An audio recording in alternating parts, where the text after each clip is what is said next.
Alright, so I've went ahead in the Saga GIS program and used the kriging tool to build another surface.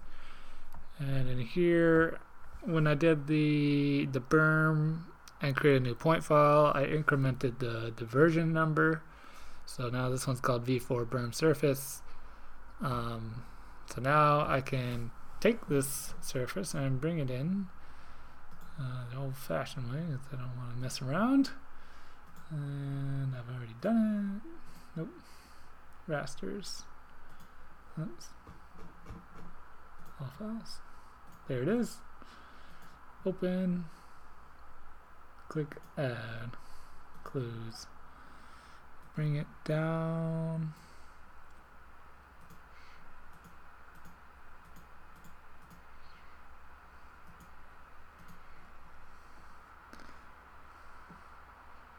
Alright, so the difference probably can't be known or seen right away, but you can see that there is a slight difference between the two. And while I was building this, I realized that I probably should have done a couple of things, and I'd recommend that you do them differently. First is the berm line and the corrected points. While I was creating the line, I deleted all these points, but what I would probably rather do is take them, take these guys here, and I would edit them, and I would just physically move them, each of them, move them so that they're about this spacing apart and on this side. So I'd take this guy and move it over here. And I would have done this on the berm one. So on the berm one, I deleted them. Right, so they're not there anymore. And I would have recommended that you delete, or instead of deleting them, move them. That way, if you look at the model here, it's basically got a slope. It's creating a slope from this point to this point. And if we move them instead of deleting them, if we move them over here, it won't affect the model too much in terms of its truthfulness to reality. So if you move it here to here, it's true that that's not the elevation at that point, but the difference will be less extreme than if we have a giant slope going from here to here, if that makes sense.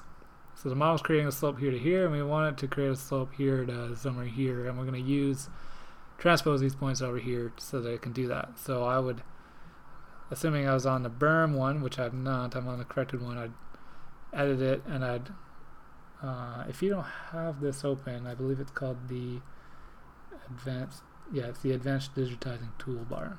So if you turn that on, you'll get this, and you can click move feature, and you can click it, and move them, that far apart, trying to keep them in line. We don't want to go too far from reality, but you do it like that.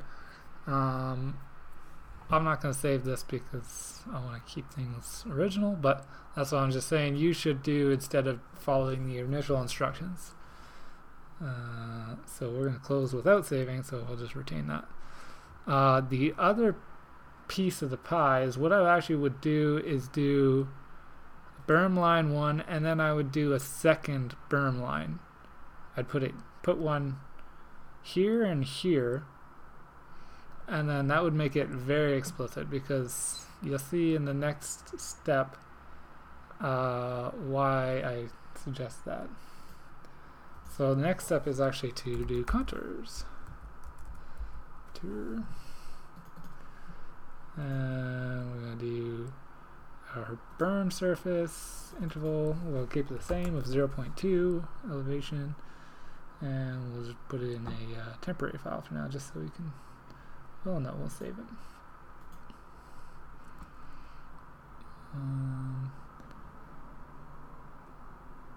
So we'll do berm, before berm, contours, save.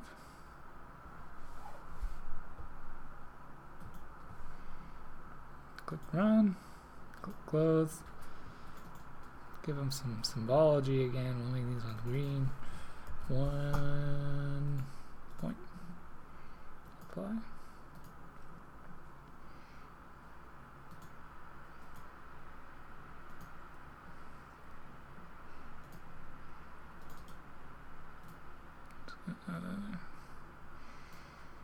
Alright, so now we can see, I don't like the green, it's not really sticking out.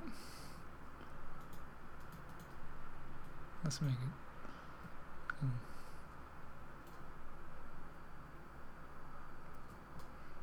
Well, that'll stick out. There we go. So you can see before, if we turn on our original contours, the model has created a slightly different set of contours because we've changed it. So if I just turn off everything except for the two contours. I suppose it's kind of hard to see.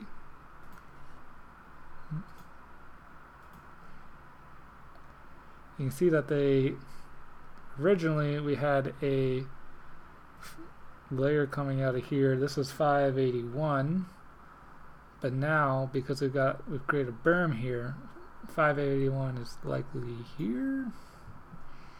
Is this one 581? No, this is now 581 here.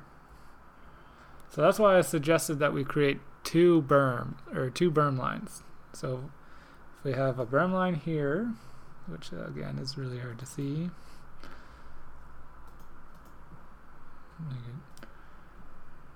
I'll do that.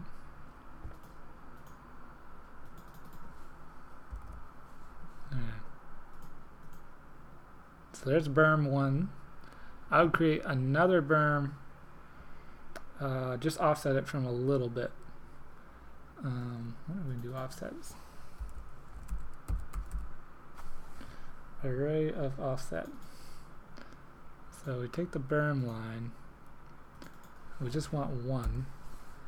Offset distance 1 meter, and yeah, I think maybe we'll go 2 meters.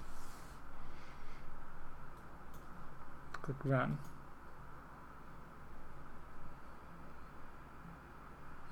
Hey. So we got the offset lines here. And so if I just make it so those are the only ones I've got turned on. Realistically, I only just want one of these. So I'll just start editing them. No, wrong feature. Start editing them. I think I just wanted it 4 meters apart instead of 2. Alright. So if we save that, and then we made the symbology the same. 10 points. Turn on the 2 berms. There. So if we did this, and then did the same thing where we did the points from geometry, and then edited the V4 berm points and put them on the points like we did with the other one, follow the same instructions, then we would end up with 2 berms, and then I'd run that into the model, and I believe you'd probably get a better result. That's the theory anyway. So let's just forget about that. So I would take this and rename or save it as a shapefile and call it, Sedley V4 berm line 2. But I'm not going to do that. Instead, I'm just going to get rid of it. But that's what I would highly recommend that you have. So going back to the berm surface that we created, we now have a drainage area in here, or a flood area in here that we want to flood. But at the same time, we want to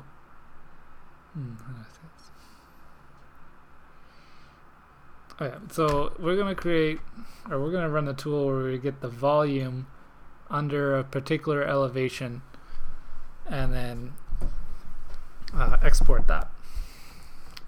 So what we can actually do is do the contour one first and do the input layer as berm surface, and the interval between elevations we'll do 100, and we'll do 582.6, right? That's what we got. This probably won't work, so I'm just going to do it in the scratch layer for now. Close.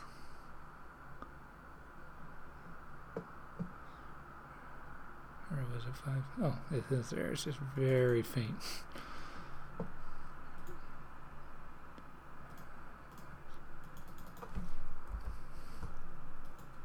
There we go. Okay, so we can see that the elevation of 582.6, which is what we set our berm height to, doesn't work because the model just basically smoothed it out so it was at a smaller height. So that was the attempt that putting two berm lines in, and you could also kind of raise it by a little bit as well. Do some fiddling around here is basically what I'm saying. Try things to try and make the berm the height that you want in the model. So you'll be back and forth between running the Kriging model, rebuilding a berm, and just following the steps. So I'll do contour again, and I'm just going to try 100 again, so I don't get more than one, and then 5A2.5. Let's see if that works. Oops. Berm surface, run, close. Nope, still not enough. 100, 5A2.4. Okay, this is gonna work. Save to keep forgetting. Run, close. Okay, so this one's actually been more successful. So I'm just gonna take these ones that I created and remove them. And then we're up with this one where it's got kind of the one that we want, and then the other one. So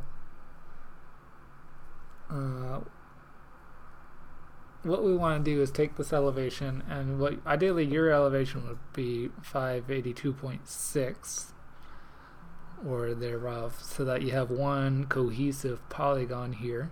I end up with two, so this sucks.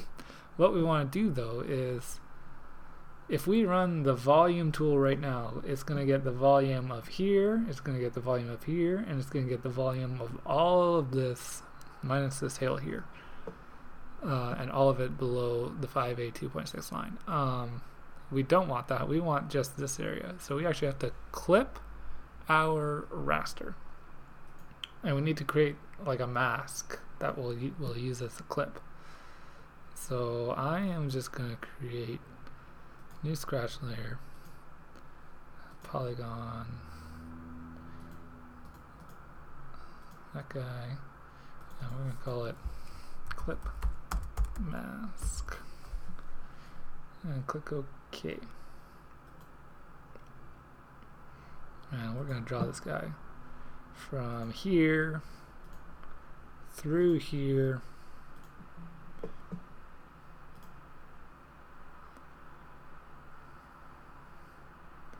and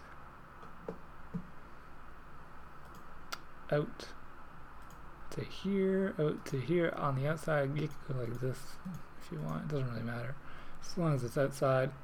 And actually we do want kind of something like that, just so it's going to take this half of our raster and just completely disregard the other half. So now that we've got this,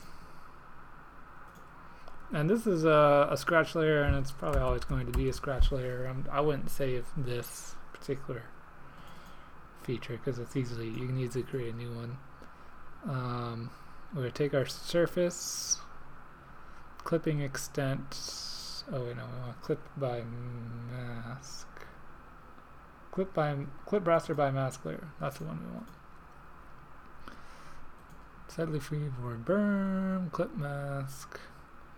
So just leave all those. Assign specific no data. Create output alphabet. Nope, don't want that. Create match the extent of the clip raster to the extent of the mask.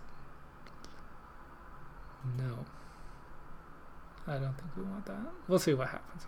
Keep resolution and input raster. Yes, we want that. Set output file resolution. Clip mask.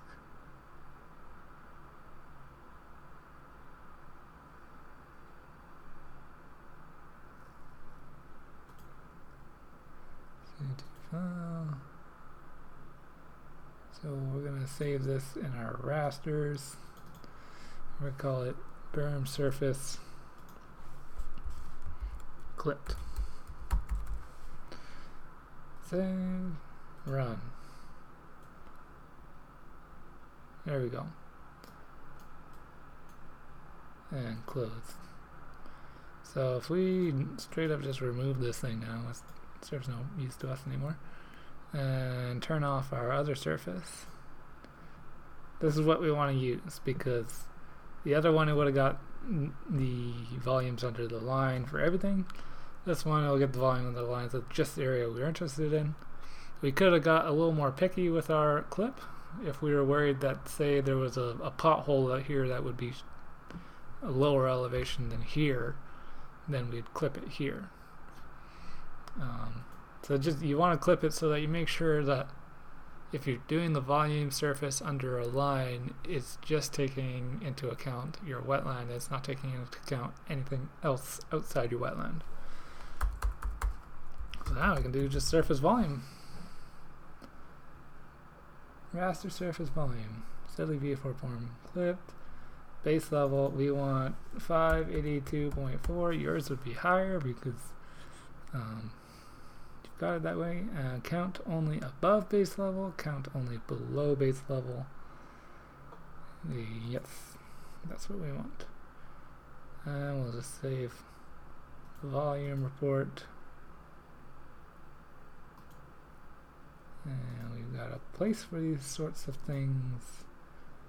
I'm going to call it V4 berm surface clipped volume. Big long name. Clipped.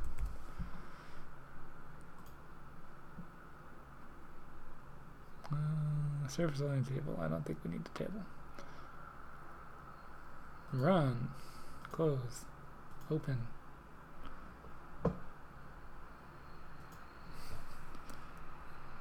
Meters cubed to acre feet.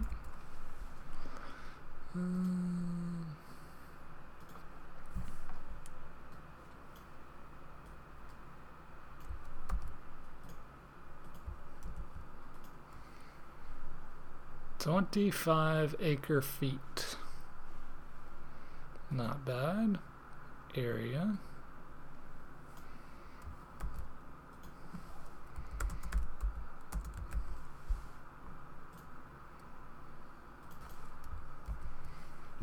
"26 acre feet." So, as a general rule, it's like a foot deep. Well, that's pretty not deep. Oh yeah, yours would be deeper, so that's a plus. Yours is going to be deeper than mine because you're going to create a better berm using more points. Yeah, that's I think that wraps it up. We've got a surface with a berm in it, and we've taken that berm and calculated the volume within a certain area, and making sure to exclude areas outside. So these contours, these new contours, you could store them as well, and then store them under some file naming conventions that you've got. But yeah, that's it.